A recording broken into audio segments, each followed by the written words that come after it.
Hello, ladies and gentlemen, boys and girls, people of all ages, sexualities, and identities, and welcome back to another Doctor Who review. Today's Doctor Who review is none other than the Reality War, so if you haven't seen it, spoilers, get out of here. Go on, click off this plane, because we're about to get into some heavy spoilers on the latest installment of the final of Season 2 of Doctor Who. So last time we left off in the Wish World, we found out that the Rani has essentially made a whole reality created by the wish of Conrad. Now, of course, when we left off in this reality, the Doctor was falling to his doom. But of course, by the help of the Time Hotel and Anita, the Doctor survives this impending doom, causing the Rani to get very frustrated, especially as she hoped that the Doctor would die. Now, of course, this doesn't completely destroy the Rani's ideas, because, of course, her main aim is to bring back Omega. And, of course, Omega to come back, she just has to keep repeating the loop a couple more times, which the Doctor doesn't realise at the time, that this whole existence is some parallel. It has to break properly for the cycle to ever be established in the first place. Now, of course, whilst being at the Time Hotel, the Doctor realises that the only way to break this loop is to bring reality back into cause and effect. And to do this, he must keep all the time windows which allow people to become themselves once again and break the bubble and the wish. He must open all these doors into that reality. So he opens all the doors in Unit, and he even takes Belinda away from the home along with Poppy in order to open and wake them up from their dream state. But the Doctor still has two big, massive problems. Conrad is still using his wishes, which means that the Doctor needs to divide and conquer. The other problem is that the Rani is still trying to bring back Omega. So how's he going to deal with two problems at once, especially after the Rani starts using her bone beasts to attack Unit? Well, the Doctor's solution comes in three forms. One, all the Unit agents seem to have been chipped prior to this incursion, helping Kate Stewart to reunite them in a kind of Avengers style. The other thing is we find out that Unit is also using some kind of Osterhagen sort of jargon, sort of teleport device that was stolen from the Sontarans in order to help Ruby Sunday teleport into the Bone Tower, as she can't just step from one door to the next because of the barrier on the station. During the siege of Unit, the Doctor takes advantage of something he previously done to the Rani's sonic device, which gave him the code to her hoverbike, and the Doctor goes off in a speed chase between the bone beasts up into her tower. Before this, of course, though, the Rani tries to keep on top of the situation by invading Unit. Upon arriving at Unit, she keeps trying to reinforce with the Doctor that Poppy isn't real. And the Doctor argues that Poppy in fact is real. Somewhere along the timeline, somewhere, Poppy exists. But at this point in time, it's not quite clear, and it starts to mess with us, the audience, a bit. In a way, you could say it's a warp of reality. But the Doctor points out that the universe is so powerful with coincidences that it's not unlikely that Poppy exists. The Rani tries to reinforce her point by pointing out the fact that the Time Lords are sterile, something to do with a mass explosion from their past. This in turn reinforces the fact that the Doctor can't have kids, but the fact that Poppy exists and in this plane of existence is established as his child maybe suggests that the wish is way more stronger than the Rani gives credit. The Rani then disappears back off onto her ship, but before that, there's a massive revelation to Ruby Sunday and Belinda Chandra when they find out that Mrs. Flood, their neighbour, in fact was the previous incarnation of the Rani. The Doctor and Ruby Sunday both arrive in separate parts of the Bone Palace. Ruby lands in Conrad's room where she is faced at gunpoint, whilst the Doctor faces the two Ranis as they point out that it's too late and Omega has been unleashed. Once Omega is released and reveals himself, it turns out that Omega has become a legend, nothing more, nothing less. In an alternate reality, in some underverse, he has become the myth of the Time Lords, and that in itself has made Omega a god. Elsewhere, back in the other room with Ruby and Conrad, Conrad begins to keep frantically pointing the gun at Ruby. Ruby then points out to him that actually she's very grateful for his reality. She thought maybe it would be an abusive reality where women were being controlled or society was being ruled under an iron fist by drunks, but instead it was the complete opposite.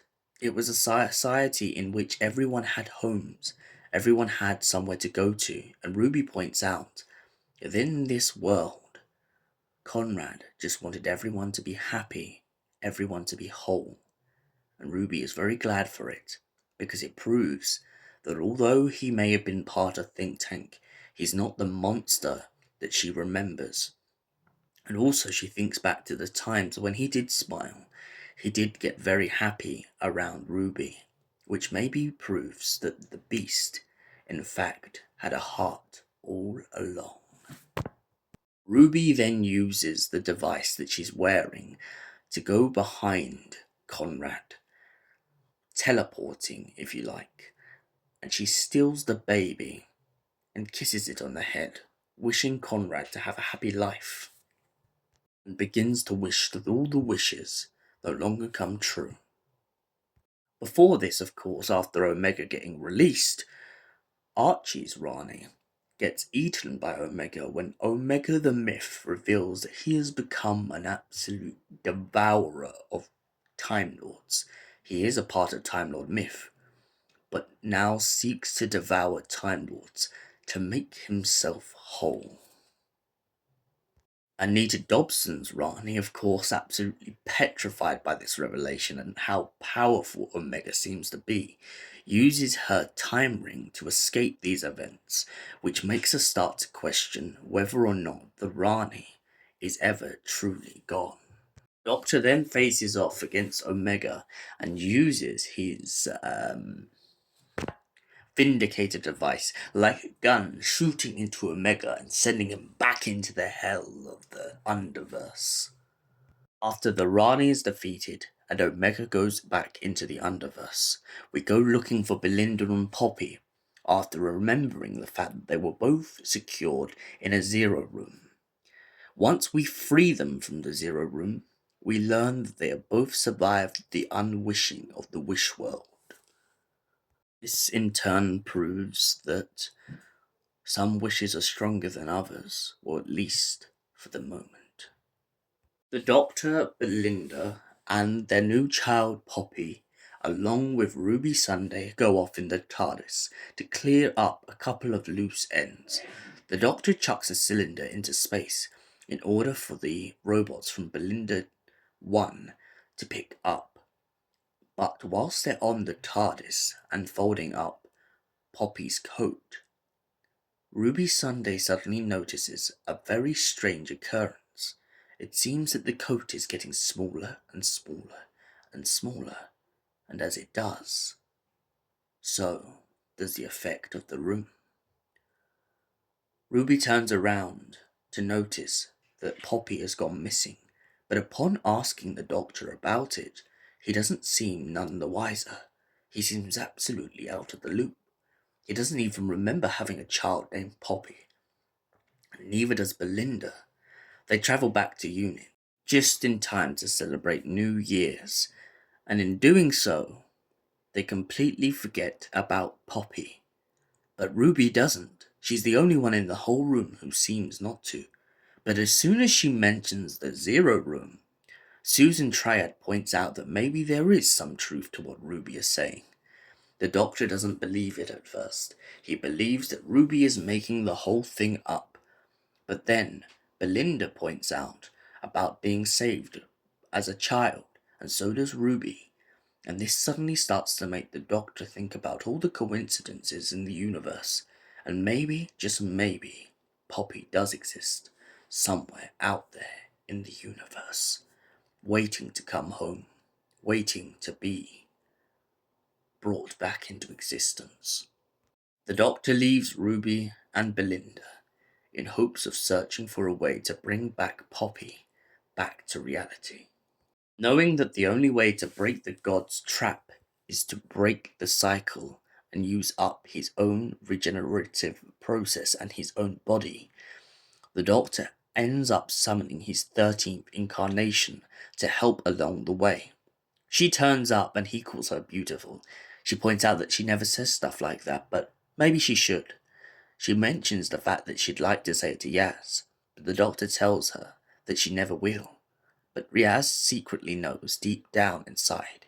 Yaz will always know. This incarnation of the Doctor helps the Doctor stabilize things, especially after the timey-wimey business, and in doing it, they both manage to go back to their separate paths, the 13th Doctor leaving, but not without giving messages of hope and joy and embracing oneself. After surviving an explosion of regeneration energy just before the Doctor is ready to go, he goes back to Belinda's house and finds himself on the grass. He enters the house to find Poppy inside, and he begins to ask Belinda what happened. Belinda has no clue, but then the Doctor begins to scan Poppy and points out that she is completely human, and that the Doctor has been called Uncle. It also turns out as a massive revelation to this whole series that the Doctor has in fact been trying to get Belinda home for her very own child. That's the reason why she kept trying to get back to 2025. There was no lie behind her having a child, and that's the one thing the Rani seems to have overlooked when she made the Wish World.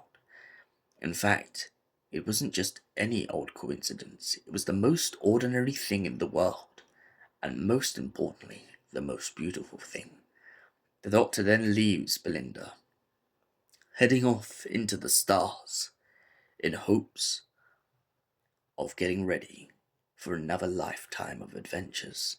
And so Shooty Gapper's Doctor goes off into the stars and looks up into space and calls out the joy to the world as he prepares to regenerate. But oh, what's this? Who, in fact, does he regenerate into? But none other than Billie Piper herself. So, whilst we're on the subject of Doctor Who and everything such as reality war, well, I'm still quite speechless, as you can most probably tell now. It was a breathtaking story, one that I can't lie, I was a bit conflicted about at first. But now thinking back to it, now going through the story, I can't lie, there was some very heavy lore things that I liked about this story. I like that we revisit the Time Hotel, and I like that Anita, who works in the Time Hotel, has been seeing the Doctor all through his timeline, and for whatever reason, the boss, who we still have no clue who they, she, he, or there are, they seem to have some knowledge on the Doctor, some very heavy knowledge. Maybe they're the master, wink wink nudge nudge. Maybe they're the meddling monk, who knows. But I did like that little part of the story. The only thing I felt a little bit underwhelmed and a little bit annoyed with in this story is I didn't like how the Rani and Omega were sort of treated. I didn't quite like how the Rani gets eaten by Omega. Fair enough, I mean, it's kind of supposed to be karma, but I didn't quite like the concept that we've introduced the Rani. She's a big bad villain. She has a lot of loathing for a lot of people, especially Mel, which, take it here, I liked the idea of Mel getting annoyed at the Rani. I thought that was perfect. It's a great callback to time in the Rani, especially because of that conflict between the pair of them. Omega, however, as I said, I felt like that was kind of underused. Um, Fair enough, they went with this giant mythological creature. That wasn't a bad concept. I just kind of wish we could have had that classic um, under the mask Omega, because personally, that was my favorite incarnation of Omega from the classic series. But back to the ups, I've got to say, I like how units switch in this story. Last episode, it felt very much that they were being controlled. This episode, although they started off being controlled, I do like how back into action stations, back into where they need to be, back into Doctor, what do we do? I also love the dramaticness in this story of Ruby Sunday having to come to terms with the fact that she's the only one in the room who can see the reality, and maybe the gods are still playing tricks on the Doctor. Now, of course, this leads me to a little bit of theory of my own. Is Ruby somehow connected to the Trickster? Who knows? Now, my next big up in this whole story arc of the reality war has got to be Jodie Whittaker's appearance. I absolutely love that she was brought back for this. I love that she's validated in this. I love that she's given the appreciation she deserves. Her and Shootie's reactions between each other, although very brief, is very impactful, and it works, and it feels justified, and it feels so solid. Now, another bit I'm not too fond of, though, which I'll just point out in this episode, was I wasn't too fond of the way that the Belinda and the timeline bit was kind of handled. I like that Ruby can see it. I like the idea that the coat was getting smaller. The only thing I wasn't too big a fan of was how we kept jumping back and forward. And I get that this is trying to be a mind messer with the whole reality warp, but I felt like we needed a little bit more concrete as the audience to know which part of the timeline was real and which part was pretty much made up by the Wish World baby business. It felt very much of a struggle towards the end of the episode, sitting there trying to go, right, is this real? Is Poppy actually real, or are we not going to have Poppy at all? Has she just been part of a wish the whole time? Once that's finally confirmed, I like that bit. But before that, I kind of felt like we're jumping back and forth between where we're going and what is real and what isn't real. Now, the final thing to mention in this story, of course, as we've mentioned earlier when we were telling the story of this, is Billy Piper. I have no problem with this, honestly.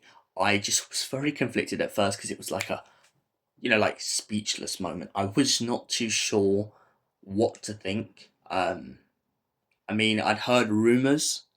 I wasn't too sure if the rumors were real, whether any of it was true. I know that someone mentioned reshoots, but I'm all for it. I'll give her the benefit of the doubt. I will look forward to seeing what is achieved with Billy Piper, especially because I'm someone who grew up with Billy Piper as Rose Tyler on TV, so it feels very strange, not bad, very strange to have a companion as a doctor, but I'm all for it. Take your chances. Show me what you can do with Billy Piper. Um, and that's all I've got to say going forward. So, the reality war. Overall, what do I score it? Well, as I said, I've had some conflicts with this story. I did like a lot of parts though, so don't take it as a bad thing. I did like a lot of parts. I like that Conrad kind of got a resolution to where he was going. I like that he finally got to live an ordinary life, but no longer be a jerk. Kind of. I also like the fact that although he comes across as a jerk in Lucky Day, I like the juxtaposition where that whole thing we thought we know about Conrad gets flipped on its head, especially with this idea that he made a whole wish world out of wanting people to be happy, wanting people to have a family, wanting people to live somewhere where they like to belong, opposed to this very dictator kind of idea we were given in the last story, in which Conrad can't see people because he doesn't believe they exist. He can't see the disabled. He can't see people who are trans. That idea made us hate him. But to think that he was still in some way thinking of a world where people could come together is a very big irony for his character. And adding on to that prejudice, it's also funny to watch the Rani lose the whole crowd in the room of unit, especially when she brings up the fact that she doesn't believe in the Doctor having child, not because he's infertile, but because it's with a human being, which is why even the Doctor rolls his eyes in the room. That slight, the subtle prejudice between that is so clearly the most human thing to show in Doctor Who. And for that reason, I'm gonna give Reality War a 7 out of 10. Thank you for watching. We will see you in the next Doctor Who review. Until then, goodbye, stay beautiful, and Alonzi, you beautiful Whovians.